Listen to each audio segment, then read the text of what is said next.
প্রিয় শিক্ষার্থীবৃন্দ, আজকে আমি ব্যবসায় সংগঠন ও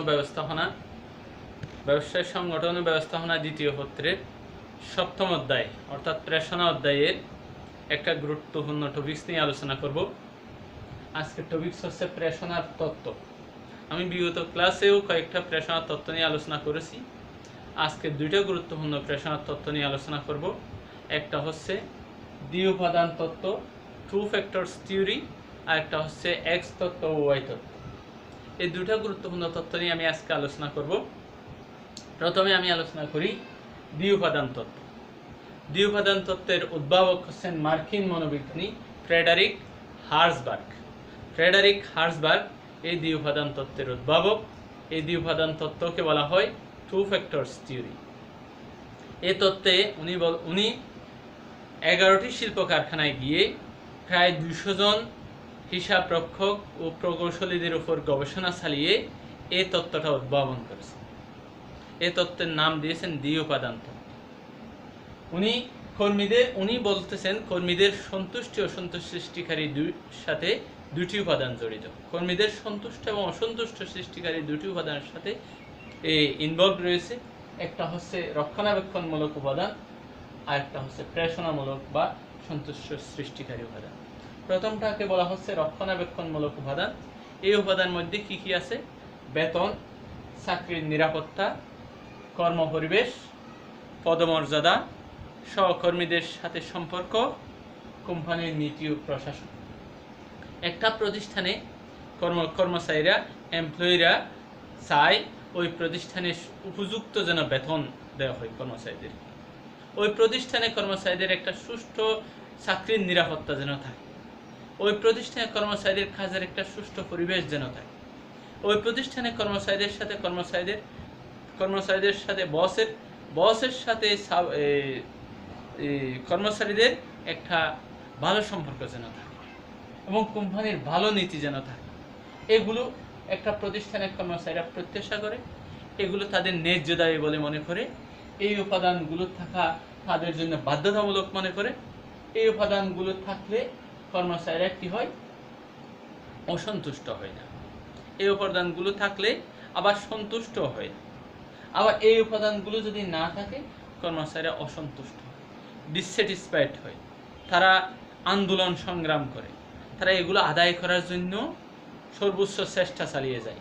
তারা চিন্তা করে আমরা একটা প্রতিষ্ঠানে চাকরি করি, ওই প্রতিষ্ঠানে চাকরির নিরাপত্তা অবশ্যই থাকতে হবে, এটা আমার অধিকার। আমি একটা প্রতিষ্ঠানে চাকরি করি, ওই প্রতিষ্ঠানে ন্যায্য বেতন থাকতে হবে। আমি যে প্রতিষ্ঠানে চাকরি করি ওই প্রতিষ্ঠানে সুষ্ঠু কর্মপরিবেশ থাকতে হবে।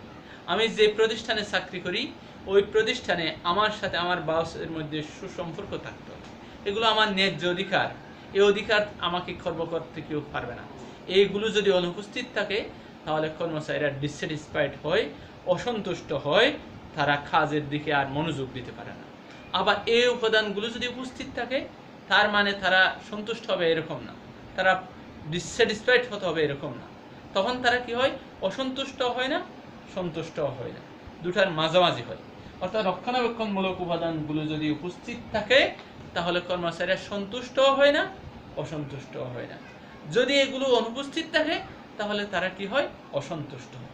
অনুপস্থিত থাকলে অসন্তুষ্ট হয়, উপস্থিত থাকলে অসন্তুষ্ট হয় না, আবার সন্তুষ্ট হয় না।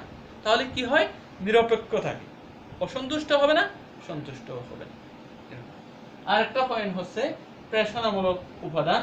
এটাকে বলা হয় সন্তুষ্ট সৃষ্টিকারী উপাদান। এই উপাদানের মধ্যে কি কি আছে? সাফল্য অর্জন আছে, স্বীকৃতি আছে, আকর্ষণীয় কাজ আছে, ব্যক্তিক উন্নয়নের সম্ভাবনা ইত্যাদি উপাদানগুলো হচ্ছে প্রেষণামূলক উপাদান। এখানে ফ্রেডারিক হার্জবার্গ বলেন এই প্রেষণামূলক উপাদানগুলো যদি একটা প্রতিষ্ঠানে উপস্থিত থাকে তাহলে কর্মচারীরা সন্তুষ্ট হয়, স্যাটিসফাইড হয়। যদি এই উপাদানগুলো অনুপস্থিত থাকে কর্মচারীরা অসন্তুষ্ট হয় না। অর্থাৎ প্রেষণামূলক উপাদান যদি একটা প্রতিষ্ঠানে অনুপস্থিত থাকে তাহলে কর্মচারীরা অসন্তুষ্ট হয় না। আবার যদি উপস্থিত থাকে কর্মচারীরা কি হয়? সন্তুষ্ট হয়। অর্থাৎ এই প্রেষণামূলক উপাদান যদি একটা প্রতিষ্ঠানে উপস্থিত থাকে তাহলে কর্মচারীরা সন্তুষ্ট হয়, যদিও অনুপস্থিত থাকে তাহলে অসন্তুষ্ট হয় না, আবার সন্তুষ্টও হয় না, নিরপেক্ষতা। তাহলে আমরা দুটো উপাদানের মধ্যে পার্থক্য কি খুঁজে পাই? রক্ষণাবেক্ষণমূলক উপাদান যদি অনুপস্থিত থাকে তাহলে কর্মচারীরা কি হয়? অসন্তুষ্ট হয়, ডিসস্যাটিসফাইড। প্রেষণামূলক উপাদান যদি অনুপস্থিত থাকে তাহলে অসন্তুষ্ট হয় না। এটাও অনুপস্থিত থাকলে, না থাকলে অসন্তুষ্ট হয়, এটা অনুপস্থিত থাকলে কি হয়? অর্থাৎ এটা না থাকলে অসন্তুষ্ট হয় না। আবার এইগুলো এই প্রেষণামূলক উপাদান যদি একটা প্রতিষ্ঠানে থাকে তাহলে কর্মচারীরা সন্তুষ্ট হয়। আবার রক্ষণাবেক্ষণমূলক উপাদান যদি একটা প্রতিষ্ঠানে থাকে তাহলে কর্মচারীরা সন্তুষ্ট হয় না, অসন্তুষ্ট হয় না, নিরপেক্ষ থাকে। তাহলে আমাদেরকে এই কথাটা মনে রাখতে হবে, রক্ষণাবেক্ষণমূলক উপাদানের উপস্থিতিতে কর্মচারীরা সন্তুষ্ট হয় না, নিরপেক্ষ থাকে, অনুপস্থিতিতে অসন্তুষ্ট হয়। আবার প্রেষণামূলক উপাদানের উপস্থিতিতে কর্মচারীরা সন্তুষ্ট হয়, অনুপস্থিতিতে নিরপেক্ষ থাকে, অসন্তুষ্ট হয় না। এই দুইটা ভিন্নধর্মী। তাহলে ফ্রেডারিক হার্জবার্গের দ্বি উপাদান তত্ত্বে রক্ষণাবেক্ষণমূলক উপাদানের উপস্থিতিতে অনুপস্থিতি কি হয়, প্রেষণামূলক উপাদানের উপস্থিতিতে এবং অনুপস্থিতিতে কি হয়, সেটা আমাদেরকে মনে রাখতে হবে। আর একে রক্ষণাবেক্ষণমূলক উপাদানগুলো কোনগুলা, প্রেষণামূলক উপাদানগুলো কোনগুলা, সেগুলো মনে রাখতে হবে। এরপরে আমি আসি এক্স তত্ত্ব ও ওয়াই তত্ত্ব। থিওরি এক্স এবং থিওরি ওয়াই, এই তত্ত্বের উদ্ভাবক হচ্ছেন ডগলাস ম্যাকগ্রেগর। উনি মনে করেন পৃথিবীতে দুই ধরনের মন মানসিকতার লোক থাকে। একটা প্রতিষ্ঠানে দুই ধরনের প্রকৃতির কর্মীদের উপস্থিতি লক্ষণীয়, দুই ধরনের বৈশিষ্ট্যের সম্পন্ন কর্মীদের উপস্থিতি লক্ষণীয়। এক ধরনের মন মানসিকতার লোককে বলা হচ্ছে এক্স তত্ত্বের লোক, আর ধরনের মন মানসিকতার লোককে বলা হয় ওয়াই তত্ত্বের লোক। পৃথিবীতে আমরা দুই তত্ত্বের অধিকারী লোক খুঁজে পাই, একটা হচ্ছে এক্স তত্ত্বের অধিকারী লোক, আর একটা হচ্ছে ওয়াই তত্ত্বের অধিকারী। এক্স তত্ত্বের অধিকারী কিরকম? এই তত্ত্বে মানব প্রকৃতি সম্পর্কে নেতিবাচক ধারণা লক্ষণীয়। এক্স তত্ত্বে মানব প্রকৃতি সম্পর্কে কিরকম ধারণা লক্ষণীয়? নেতিবাচক ধারণা লক্ষণীয়। এক্স তত্ত্বের লোকদের বৈশিষ্ট্য কিরকম? এই তত্ত্বের লোকগুলা কাজকে অপছন্দ করবে, কাজকে অ্যাভয়েড করবে, কাজে ফাঁকি দিতে চেষ্টা করবে, কাজ করার জন্য কাজকে ফাঁকি দিবে এবং দায়িত্ব এড়িয়ে চলবে। এরা কি করবে? আর্থিক সন্তুষ্ট পাওয়া, অর্থাৎ আর্থিক সুযোগ সুবিধাকে একমাত্র পাওনা হিসেবে তারা মনে করবে। এক্স তত্ত্বের অধিকারী লোকগুলা আর্থিক সুযোগ সুবিধাকে একমাত্র পাওনা হিসেবে মনে করবে। তাদেরকে কাজ আদায় করে নিতে হলে কি করতে হবে?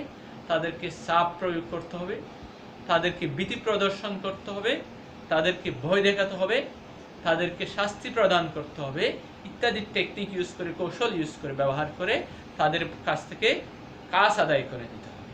যেমন আমি বাঙালিদেরকে এক্স তত্ত্বের অধিকারী লোক মনে করি, কারণ বাঙালিরা বেশিরভাগ বাঙালি কাজকে অপছন্দ করে, কাজকে অ্যাভয়েড করে, দায়িত্ব এড়িয়ে চলতে চায়, শুধু আর্থিক সুযোগ সুবিধাকে একমাত্র পাওনা মনে করে। বাঙালিদের কাছ থেকে কাজ আদায় করে নিতে গেলে আমাদেরকে কি করতে হয়? ভীতি প্রদর্শন করাতে হয়, চাপ প্রয়োগ করতে হয়, ভয় দেখাতে হয়, শাস্তি প্রয়োগ করতে হয়। তাহলে এক্স তত্ত্বের অধিকারী লোকগুলোর বৈশিষ্ট্য কিরকম সেটা আমাদের মনে রাখতে হবে। তাদেরকে কাজ আদায় করে নিতে হলে কোন টেকনিক ইউজ করতে হবে, কোন কৌশল ইউজ করে কাজ আদায় করে নিতে হবে, সেটাও আমাদেরকে মনে রাখতে হবে। অর্থাৎ কারা এক্স তত্ত্বের অধিকারী লোক, তাদেরকে আইডেন্টিফাই করতে হবে, তাদের কোন টেকনিক ইউজ করে তাদের কাছ থেকে কাজ আদায় করে নিতে হবে, সেটা আমাদেরকে বের করতে হবে। এরপর আসি ওয়াই তত্ত্ব থিওরি ওয়াই বলা হয়। এই তত্ত্বের কর্মীদের সম্পর্কে উচ্চ ধারণা লক্ষণীয়। এই তত্ত্বের কর্মীরা কি করে? কাজকে পছন্দ করে, দায়িত্ব সাদরে গ্রহণ করে, কাজকে অ্যাভয়েড করে না, কাজকে অপছন্দ করে না। তারা স্ব-উদ্যোগী হয়, তারা নিজেরা কি হয়? উদ্যোগী হয়, দায়িত্ব নিতে চায়। তাদেরকে সুষ্ঠু যদি কর্মপরিবেশ দেওয়া হয়, তাদেরকে যদি কাজের স্বীকৃতি দেওয়া হয়, তারা স্বীকৃতি প্রত্যাশা করে, সুষ্ঠু কর্মপরিবেশ প্রত্যাশা করে। এগুলো যদি তাদেরকে দেওয়া হয় তাহলে তাদের মাধ্যমে কাজ আদায় করে নেওয়া যাবে। তাদেরকে যদি অহেতুক চাপ সৃষ্টি করা দরকার হয় না, তাদেরকে ভয় দেখানো দরকার হয় না, তাদেরকে শাস্তি প্রয়োগ করা দরকার হয় না, তাদেরকে শুধুমাত্র সুষ্ঠু কর্মপরিবেশ প্রদান করতে হয়, তাদের কাজের স্বীকৃতি প্রদান করতে হয়, তাদেরকে বাহবা দিতে হয়। এগুলো যদি করা হয় তাদের কাছ থেকে ইজিলি কাজ আদায় করে নেওয়া যাবে। যেমন আমরা ওয়াই তত্ত্বের মানুষ হিসেবে মনে করতে পারি জাপানের মানুষগুলা চীনের মানুষ, জার্মানির মানুষ এই তত্ত্বের অধিকারী মানুষ বলে আমি মনে করি। কারণ এই অঞ্চলের মানুষগুলা কাজকে অপছন্দ করে না, কাজকে এড়িয়ে চলে না, কাজকে সাদরে গ্রহণ করে, দায়িত্ব নিতে চায়, দায়িত্ব এড়িয়ে চলে না, স্ব-উদ্যোগী হয়, নিজেরা উদ্যোগী হয়ে কাজ করে। তারা কি করে? তারা স্বীকৃতি প্রত্যাশা করে, সুষ্ঠু কর্ম পরিবেশ প্রত্যাশা করে। তাদেরকে চাপ প্রয়োগ করে, ভয় দেখিয়ে, শাস্তি দানের মাধ্যমে তাদের কাছ থেকে কাজ আদায় করে নিতে হবে। তাহলে আমি যখন একজন মানুষ থেকে কাজ আদায় করার চেষ্টা করব, তার কাছ থেকে একজন মানুষ থেকে কাজ আদায় করার চেষ্টা করব, প্রথমে আমাকে দেখতে হবে ওই লোকটা কোন তত্ত্বের অধিকারী লোক। কি এক্স তত্ত্বের অধিকারী লোক নাকি ওয়াই তত্ত্বের অধিকারী লোক? এক্স তত্ত্বের অধিকারী লোক হলে এক ধরনের টেকনিক ইউজ করব, ওয়াই তত্ত্বের লোক হলে এক ধরনের টেকনিক ইউজ করব। এক্স তত্ত্বের লোকগুলা কিভাবে বের করতে পারবো? তাদের বৈশিষ্ট্য দেখে বের করতে পারবো। ওয়াই তত্ত্বের লোকের বৈশিষ্ট্য আর এক্স তত্ত্বের লোকের বৈশিষ্ট্য আলাদা। এক্স তত্ত্বের লোকদেরকে আমি কি করব? চাপ প্রয়োগ করে, ভয় দেখিয়ে, শাস্তি প্রদানের মাধ্যমে কাজ আদায় করে নেব, সবসময় তদারকির মাধ্যমে কাজ আদায় করে নেব। ওয়াই তত্ত্বের লোকদেরকে আমাদেরকে কি করতে হবে না? চাপ প্রয়োগ করতে হবে না, ভয় দেখাতে হবে না, শাস্তি প্রদান করতে হবে না। তাদেরকে কি করতে হবে? তাদের কাজের স্বীকৃতি দিতে হবে, তাদের কাজের জন্য পুরস্কৃত করতে হবে, তাদেরকে সুষ্ঠু কর্ম পরিবেশ দিতে হবে। তাহলেই তারা যদি কাজ সাদরে গ্রহণ করবে, তাদের কাছ থেকে কাজ আদায় করে নিতে পারবো। তাহলে এক্স তত্ত্বের অধিকারী লোককে যদি ওয়াই তত্ত্বের টেকনিক ইউজ করা হয়, আবার ওয়াই তত্ত্বের লোকদেরকে যদি এক্স তত্ত্বের টেকনিক ইউজ করা হয়, তাহলে কাজ আদায় করা কখনো সম্ভব হবে না। সেজন্য এই তত্ত্বে ডগলাস ম্যাকগ্রেগর মনে করেন আগে আমাদেরকে একটা প্রতিষ্ঠানে দুই ধরনের লোককে খুঁজে বের করতে হবে, কারা এক্স তত্ত্বের লোক, কারা ওয়াই তত্ত্বের লোক, কারা এক্স তত্ত্বের অধিকারী, কারা এক্স তত্ত্বের মন মানসিকতার লোক, কারা ওয়াই তত্ত্বের মন মানসিকতার লোক। এক্স তত্ত্বের মন মানসিকতার লোকদেরকে ওই টেকনিক ইউজ করে কাজ আদায় করতে হবে, ওয়াই তত্ত্বের মানুষদেরকে আলাদা টেকনিক ইউজ করে কাজ আদায় করে নিতে হবে। সেজন্য আমাদেরকে একটা প্রতিষ্ঠানে, একটা দেশে অথবা পৃথিবীতে যে দুই ধরনের মন মানসিকতার লোক আছে, সেটা আমাদেরকে বের করতে হবে, সে অনুযায়ী টেকনিক ইউজ করে তাদের কাছ থেকে কাজ আদায় করে নিতে হবে। সেজন্য ডগলাস ম্যাকগ্রেগর এক্স তত্ত্ব ওয়াই তত্ত্ব নিয়ে আলোচনা করেছেন, এভাবেই আলোচনা করেছেন। আজকে আমরা এই দুইটা গুরুত্বপূর্ণ টপিকস শেষ করে আজকে এতটুকুতে শেষ করলাম, কিন্তু আগামী সপ্তাহে আমরা আরেকটা ক্লাস নেব প্রেষণা অধ্যায় থেকে, তারপর আগামী প্রেষণা অধ্যায় শেষ করব আর একটা নতুন অধ্যায়ে চলে যাব। আজকে আমি এতটুকুতে শেষ করলাম। আল্লাহ হাফিজ।